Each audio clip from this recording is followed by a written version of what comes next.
नमस्कार. आज आपण एका ज्येष्ठ मराठी अभिनेत्रीबद्दल बोलणार आहोत. ज्योती चांदेकर.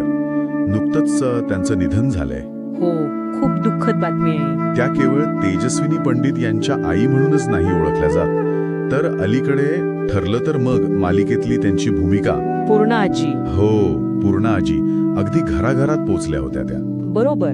तर आज आपल्याकडे जी काही माहिती आहे, म्हणजे विविध बातम्या आणि इतर सोर्सेसमधून, त्या आधारावर आपण त्यांच्या कारकिर्दीवर आणि आयुष्यावर थोडं बोलूया. म्हणजे काय महत्वाचं होतं त्यांच्या प्रवासात हे समजून घेऊया. हो, नक्कीच. त्यांचं निधन 16 ऑगस्ट 2025 ला झालं पुण्यात. वय होतं 68 वर्ष.